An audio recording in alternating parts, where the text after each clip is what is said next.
نبی پاک صلی اللہ تعالیٰ علیہ وسلم کے فرامین کو یقین کے ساتھ عمل کر لینا، اس کے بعد پھر زندگی کا لطف بھی کچھ اور ہوتا ہے۔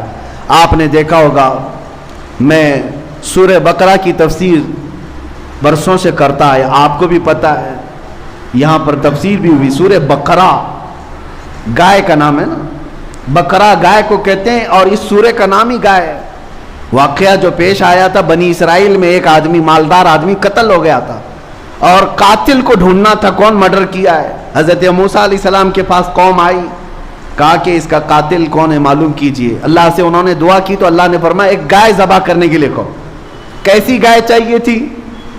ایسی گائے جو کسی نے پالا نہ ہو، ایسی گائے جو دیکھنے میں پیلے رنگ کی ہو، آنکھوں پر بھا جاتی ہو، خوبصورت ہو، نہ کبھی کسی کھیتی میں کام کی ہو۔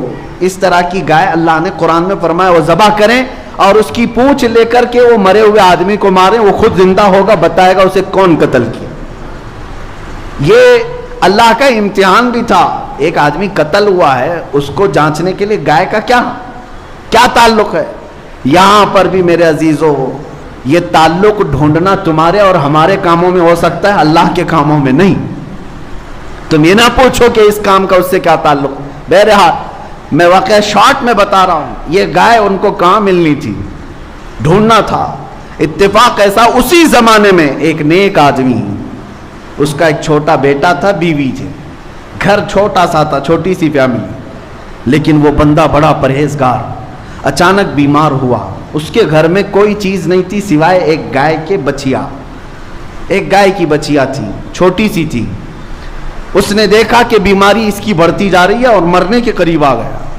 میری بیوی اور بچے کی دیکھ بھال کون کرے گا؟ ہم تو انویسٹ کر کے چلے جائیں، یا نامینیٹ تو کر دیں، بیوی کے نام اتنی جائیداد، بچے کے نام اتنی جائیداد، فلاں بینک میں کچھ رکھ کر کے جائیں۔ لیکن اس اللہ والے نے اس گائے کی بچیا کو اٹھایا اور جنگل میں لے گیا۔ جنگل میں لے جا کر کے چھوڑ کر کے اللہ کو پکارتا ہے، اے اللہ، تیرے سے بہتر حفاظت کرنے والا کوئی نہیں۔ میری موت کے آثار قریب نظر آ رہے ہیں اور میرے گھر میں میرا بچہ چھوٹا ہے، میں یہ گائے کی بچیا تیرے حوالے کر رہا ہوں، جب میرا بیٹا جوان ہو جائے تو تو اسے یہ لوٹا دینا۔ یہ توکل کا اعلیٰ درجہ ہے۔ جنگل میں لے جا کر چھوڑنے کی کیا ضرورت؟ میدان میں ہی چھوڑ دیتا، وہ گائے ادھر ادھر چرتی پلتی نہیں، جنگل میں جبکہ بھیڑیا بھی ہیں، شیر بھی ہے، کوئی بھی کھا جاتا۔ یقین کا درجہ یہی تو سمجھ میں آتا ہے کہ اللہ کی ذات پر کیسا بھروسہ تھا۔ چھوڑ کر کے چلا آیا اپنے گھر، اپنی بیوی کو بتایا میں جنگل میں اللہ کے نام پر ایک گائے چھوڑ آیا ہوں، جب میرا بیٹا جوان ہو جائے تو اسے کہنا جا کر کے اللہ سے وہ مانگ لے۔ کیا تعلقات تھے اپنے رب کی ذات سے، کیسے تعلقات تھے؟ ہونا تو یہی چاہیے کہ تم کہیں تھک جاؤ، اس کو سنانے سے بہتر ہے مسجد میں آؤ، سیدھے اپنے اللہ سے باتیں کرو، اللہ کو سناؤ کہ مولا میں تیرا بندہ ہوں، تو میرا خدا ہے، میں جاؤں تو اس کے ہاں کیوں جاؤں، تیرے دربار میں آتا ہوں۔ اس میں جو لذت ہے دل کے اندر وہ کہیں نہیں ملے گی۔ دوسرے کو سناؤ اپنی تکلیف، آج ہو سکتا ہے تسلی دے دے، کل چار کو بتائے گا دیکھا فلاں جو ہے اتنی مصیبت میں، تمہیں تو وہ ہر جگہ بے عزت کرتا رہتا ہے، لیکن مولا کی شان یہ ہے تمہاری چیزوں کو چھپاتا بھی ہے اور نوازتا بھی ہے۔ وہ بچہ جوان ہوا، بیوہ عورت تھک گئی تھی کما کر کے کھلا کر کے، اپنے بیٹے سے کہتی ہے بیٹا دیکھ اب میری بھی عمر ساتھ دینے چھوڑ چکی ہے، تیرے باپ نے ایک گائے کی بچیا جنگل میں چھوڑی تھی، وہ ہو سکتی ہے بڑی ہو گئی ہوگی، گائے بن گئی ہوگی، تو جا اللہ کے نام پر پکار، شاید وہ تجھے گائے مل جائے، اس کو بیچ کر ہم اپنا گھر چلا لیں۔ یہ نوجوان جنگل میں گیا اور پکارنے لگا، یا رحمان، اے اللہ میں فلاں کا بیٹا ہوں، میرے باپ نے تیرے حوالے ایک گائے کی بچیا کی تھی اور تیری حفاظت میں چھوڑ کر گیا تھا، اب میں جوان ہو گیا ہوں، وہ گائے مجھے لوٹا دے۔ جنگل میں وہ پکار رہا تھا، اچانک دیکھا ایک بہت ہی صحت مند گائے اس کے سامنے آنے لگی۔ یہ وہی گائے تھی جو بالکل پیلے رنگ کی تھی، یہ وہی گائے تھی جو نہایت دیکھنے میں خوبصورت تھی اور نہ کسی کی پالی ہوئی تھی نہ کسی کی کھیت میں جوتی ہوئی تھی۔ یہ اس نوجوان کے ہاتھ میں آئی، لے آیا، ماں سے کہا گائے مل گئی، اور ماں نے کہا ٹھیک ہے جاؤ بازار میں بیچ دو اس کو۔ اللہ کی ذات پر ایک بندہ توکل کر کے گیا ہے، اپنے بیٹے کو اپنی گائے کی بچیا کو حوالے کر کے گیا، اور مولا بدلے میں کیا دیتا ہے؟ لوگوں کو یقین نہیں ہے. کیا رب تعالیٰ اس کو لوٹا کر دیتا ہے؟ خالی گائے لوٹا کر دے دیا حفاظت کے ساتھ؟ نہیں. گائے جب آئی تو ماں نے کہا بازار میں بیچ دینا. کتنی میں؟ ماں نے کہا 6 درہم میں بیچ دو، اتنے ہمیں ضرورت ہے، لیکن جتنے پر سودا طے ہو جائے پہلے مجھ سے بات کرنا. وہ بازار میں گیا، 2 لوگ آئے، پوچھا کتنی قیمت ہے؟ کہا 6 درہم. اس لڑکے نے 6 درہم قیمت بتائی. خریداروں نے کہا نہیں، ہم 12 درہم میں خریدیں گے. یہ تو پہلی مارکیٹ ہے، ڈبل میں سامنے والا خرید رہا ہے، گھٹا کر کے لیا جاتا ہے. تو نوجوان لالچ میں بیچ تو سکتا، مگر وہ ایک صالح کا بیٹا تھا. کہا میں اپنی ماں سے پہلے بات کروں گا پھر بیچوں گا. آیا ماں سے کہا میں تو 6 میں تیار تھا، لیکن سامنے والے 12 میں خریدنا چاہ رہے ہیں. ماں نے کہا ٹھیک ہے جاؤ، اب 12 اس کی قیمت لگاؤ. وہ تو چلے گئے. دوسرے 2 آئے، کہا کتنے کی ہے؟ 12 درہم کی. انہوں نے کہا ہم 24 میں خریدیں گے، ہم 24 میں خریدیں گے یہ گائے کو. اس نے کہا نہیں، میں اپنی ماں سے بات کر کے آتا ہوں. گیا اور ماں سے کہا عجب معاملہ ہے، میں 12 لگا رہا ہوں، وہ 24 مانگ رہے ہیں، 24 پہ لینا چاہ رہے ہیں.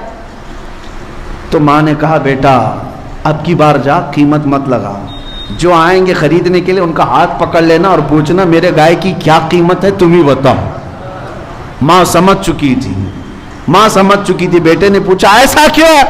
ماں نے کہا بیٹا وہ خریدار نہیں ہیں، وہ اللہ کے فرشتے ہیں، وہ اللہ کے فرشتے ہیں جو ہماری ہدایت کے لیے آئے ہیں. یہ گیا، اب کی بار جا کر کھڑا ہی تھا کہ پھر 2 آئے. کہا گائے کتنے کی؟ یہ گیا ان کو پکڑ لیا اور کہا آپ ہی بتاؤ میرے گائے کی قیمت کیا ہے. ان لوگوں نے کہا اے نوجوان تیری گائے 6 درہم 12 درہم کی نہیں ہے، انتظار کر، ایک جماعت ابھی یہ گائے ڈھونڈنے کے لیے آئے گی، اسے ضرورت ہے اس گائے کی. اور قیمت کیا؟ کہا وہ جماعت جب آئے گی تو قیمت بتانا، اس گائے کی چمڑی اتار کر کے اس میں جتنا سونا چاندی بھر جائے وہ اس گائے کی قیمت. نوجوان ہکا بکا رہ گیا، کیا گائے کی یہ قیمت ہو سکتی ہے؟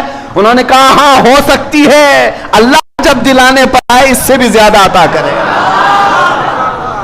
اللہ کی ذات پر تیرا باپ بھروسہ کر کے گیا تھا نا، اللہ کی ذات پر چھوڑ کر گیا تھا، اور اللہ جب بدلے میں دیتا ہے تو صرف وہ چیز نہیں دیتا بلکہ اس سے کئی درجے گنا بڑھا کر کے عطا فرماتا ہے. میرے عزیزو وہ جماعت آئی اور دیکھا گائے ہوں بہو وہی ملی ہے جس کا ان کو حکم تھا. انہوں نے پوچھا یہ گائے ہمیں تو چاہیے. اس نوجوان نے کہا قیمت معلوم ہے؟ پوچھا کیا ہے؟ کہا اس گائے کو ذبح کر کے اس کی چمڑی بھر کے سونا چاندی. وہ سب ہکے بکے رہ گئے، اتنی قیمت؟ کہاں اتنی قیمت ہے اس گائے کی، ان کو لینا ہی تھا.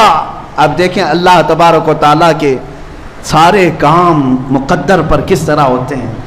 وہ جماعت اتنی کیوں فکر مند تھی؟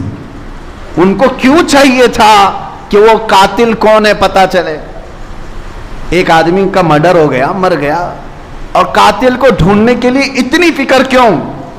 وجہ یہ تھی کہ مرا ہوا آدمی اس کا مال تھا، اور مال کے لفڑے آپ کو پتا ہے، یا تو قاتل ہڑپنے والا تھا یا یہ جماعت ہڑپنے والی تھی کہ اس کا پیسہ ہم سب کو مل جائے.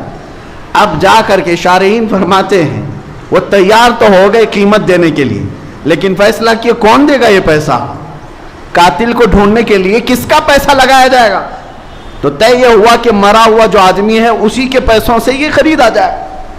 اب جا کر کے انہوں نے اس مرے ہوئے آدمی کی پراپرٹی جائیداد سب جمع کی، تب جا کر کے اتنی ہی قیمت بنی جتنا اس گائے کی کھال میں سونا چاندی دیا.